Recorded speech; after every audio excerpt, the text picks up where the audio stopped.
Bismillahirrahmanirrahim. Assalamualaikum warahmatullahi wabarakatuh.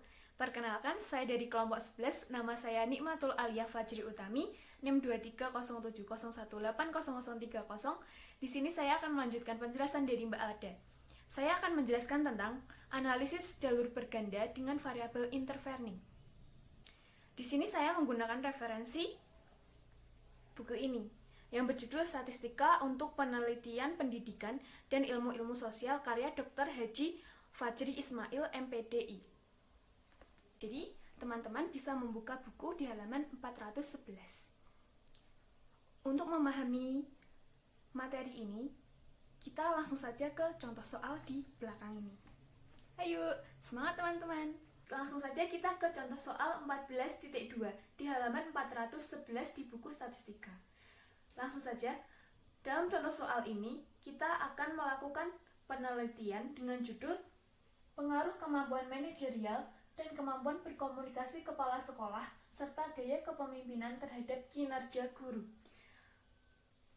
Penelitian ini terdiri dari dua variabel eksogen, yaitu kemampuan manajerial dan kemampuan berkomunikasi serta satu variabel intervening, yang bisa kita sebut juga dengan variabel perantara, yaitu gaya kepemimpinan, serta satu variabel endogen, yaitu kinerja guru. Variabel intervening itu apa? Variabel intervening itu bisa dikatakan sebagai variabel perantara. Kita misalkan saja, kita melakukan sebuah penelitian, yaitu pengaruh uang jajan terhadap prestasi siswa. Di sini kita bisa saja melakukan penelitian atau analisis secara langsung, yaitu pengaruh uang jajan terhadap prestasi siswa. Tetapi untuk mempermudah dan bisa dikatakan juga bisa memperakurat hasil penelitian kita dengan menambahkan variabel intervening atau variabel perantara. Di sini kita bisa saja menambahkan variabel perantara berupa semangat belajar. Dengan ditambahkannya variabel intervening ini yang bisa dikatakan saling berkaitan, dapat memperkuat hasil penelitian kita. Jadi kita melakukan penelitian dengan pengaruh uang jajan yang akan mempengaruhi semangat belajar siswa, kemudian yang akan berpengaruh pada prestasi siswa tersebut. Oke, kita lanjutkan materi kita. Kalian bisa melihat pada halaman 411 di tabel data penelitian. Berdasarkan judul di atas, maka gambar atau model analisis jalur yang digunakan adalah seperti bagian berikut. Nah, di sini bisa saya jelaskan untuk yang pertama, pengaruh kemampuan manajerial bisa langsung berpengaruh pada kinerja guru. Kita lihat dalam bagian ini terdapat panah yang langsung menghubungkan antara kemampuan manajerial dan kinerja guru. Tetapi juga ada opsi kedua, yaitu dengan menggunakan variabel perantara, yaitu gaya memimpin, yang akan diuji lebih dalam untuk melihat pengaruh terhadap kinerja guru. Selain itu, kita lihat juga untuk kemampuan berkomunikasi juga bisa diuji langsung terhadap pengaruhnya terhadap kinerja guru, atau bisa juga dengan melakukan pengujian dengan menggunakan variabel perantara, yaitu berupa gaya memimpin. Dalam bagian ini juga terdapat hubungan antara kemampuan manajerial yang berpengaruh kepada kemampuan berkomunikasi. Selain adanya hubungan kasual antara kemampuan manajerial dengan kemampuan berkomunikasi, dalam dua hal tersebut ini terdapat juga hubungan korelasi yang bisa dikatakan kemampuan manajerial ini juga mempengaruhi kemampuan berkomunikasi. Nah, itu adalah penjelasan tentang bagian yang kita peroleh dari judul di atas. Dari judul penelitian pengaruh kemampuan manajerial dan kemampuan berkomunikasi kepala sekolah serta gaya kepemimpinan terhadap kinerja guru, dengan analisis jalur di atas, ada 3 model struktural jalur yang akan diuji hipotesisnya. Nah, sebelum itu, model struktural ini digunakan untuk mempermudah membuat hipotesis. Dari bagian pokok ini, kita pecah menjadi 3 model struktural yang akan diuji hipotesisnya. Variabel yang akan diuji hipotesisnya adalah, untuk yang pertama, model struktural 1. Variabel yang akan diuji hipotesisnya adalah variabel kemampuan manajerial terhadap kemampuan berkomunikasi. Dan untuk yang kedua, model struktural 2 terdiri dari variabel eksogen, yaitu kemampuan manajerial dan kemampuan berkomunikasi terhadap gaya kepemimpinan. Dan yang ketiga, model struktural 3 terdiri dari variabel eksogen, yaitu pengaruh kemampuan manajerial, kemampuan berkomunikasi, dan gaya kepemimpinan terhadap kinerja guru. Kenapa gaya kepemimpinan ini termasuk dalam variabel eksogen atau variabel bebas? Kita lihat dalam bagian ini. Dalam bagian ini, iya, gaya kepemimpinan itu termasuk variabel intervening, tetapi terdapat panah lurus yang menuju kepada variabel endogennya, yaitu kinerja guru. Jadi, gaya kepemimpinan ini masuk pada variabel eksogen yang akan diuji hipotesisnya terhadap kinerja guru. Nah, setelah melalui tahap-tahap yang sebelumnya, kita langsung menuju proses analisis uji hipotesis penelitian dengan menggunakan analisis jalur sebagai berikut. Untuk langkah yang pertama, yaitu menentukan hipotesis penelitian.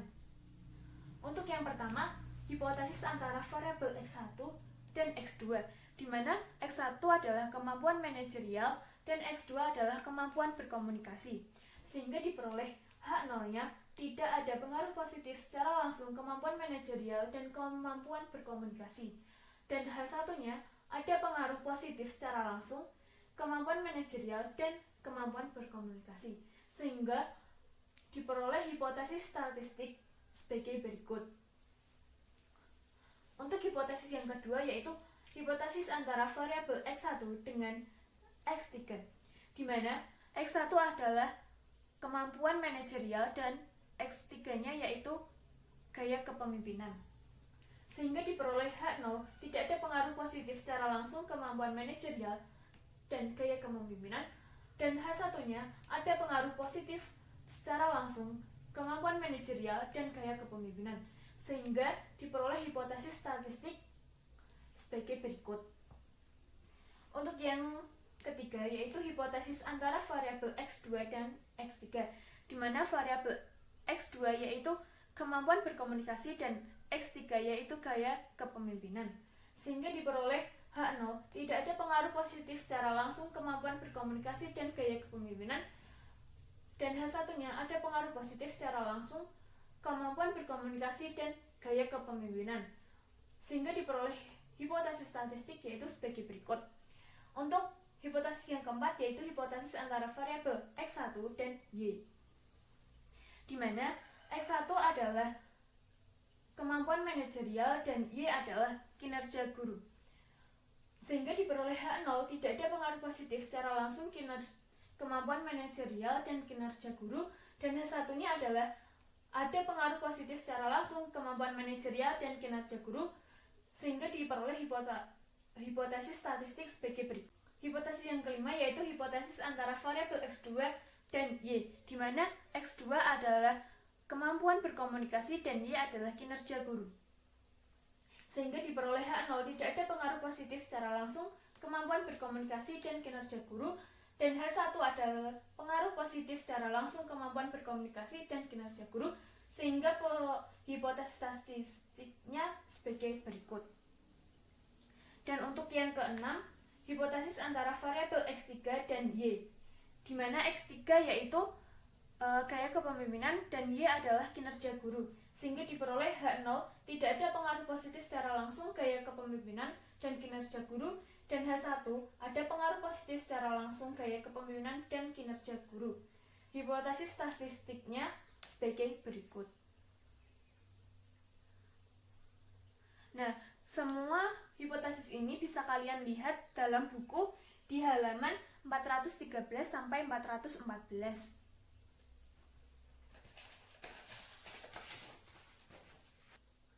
Nah, setelah memperoleh hipotesis-hipotesisnya, kita menuju tahap kedua, yaitu mencari harga X1, X2, X3, Y, X1 pangkat 2, X2 pangkat 2, X3 pangkat 2, Y pangkat 2, X1 kali Y, X2 kali Y, X3 kali Y, dan X kali Y.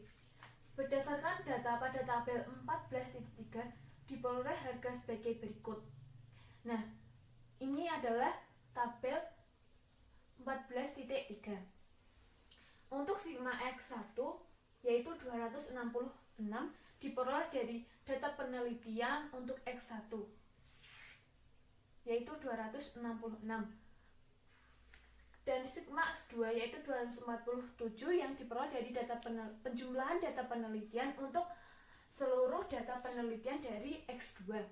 Kemudian sigma X3 yaitu 250 yang diperoleh dari penjumlahan seluruh data penelitian dari X3.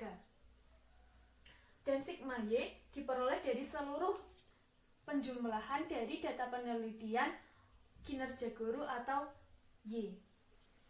Kemudian bisa dilanjutkan untuk yang lainnya seperti sigma X1 pangkat 2 yaitu dengan cara sigma X1 dipangkatkan 2. Jadi 266 dipangkatkan 2 dan seterusnya hingga diperoleh harga-harga yang diinginkan. Nah, setelah diperoleh harga-harga yang diinginkan, untuk tahap yang ketiga yaitu menentukan koefisien korelasi antar variabel. Nah, saya akan mencontohkan satu saja karena untuk penghitungannya sesuai dengan harga dan rumus ini yang bisa kalian lihat di halaman 414. Nah, untuk yang pertama yang akan saya tentukan yaitu koefisien korelasi X1 dan X2 dengan menggunakan rumus berikut. Nah, untuk N itu jumlah dari seluruh penelitian ini, yaitu jumlah dari seluruh data penelitian. Melakukan penelitian berapa kali? Di sini jumlahnya yaitu N sama dengan 20. Dan untuk sigma X1 dikali X2, langsung saja kita tengok di harga yang telah kita tentukan sebelumnya dan yang lainnya mengikuti. Kita hitung hingga diperoleh sebagai berikut. Untuk koefisien korelasi X1 dan X2 yaitu 0,756. Dan untuk koefisien korelasi X1 dengan X3 yaitu 0,815, koefisien korelasi X2 dan X3 yaitu 0,825, dan koefisien korelasi X1 dan Y yaitu 0,857, koefisien korelasi X2 dan Y yaitu 0,932, dan koefisien korelasi X3 dan Y yaitu 0,853. Setelah kita peroleh seluruh koefisien korelasi dari hipotesis-hipotesis yang kita tentukan sebelumnya, untuk tahap yang keempatnya yaitu penghitungan di atas, tabel matriks korelasinya yaitu bisa dilihat di halaman 416. Bisa dilihat tabelnya di buku. Sekian presentasi dari saya. Pesan untuk teman-teman, semangat untuk memahami materi dari saya, dan apabila ada yang ditanyakan bisa ditanyakan langsung kepada saya. Dan juga semangat untuk menjalani bulan puasa ini. Semangat terus, jaga kesehatan, be the best, upper the best, enjoy your life and be yourself. Sekian, wassalamualaikum warahmatullahi wabarakatuh. Untuk presentasi selanjutnya dilanjutkan oleh Mas Adnan. See you!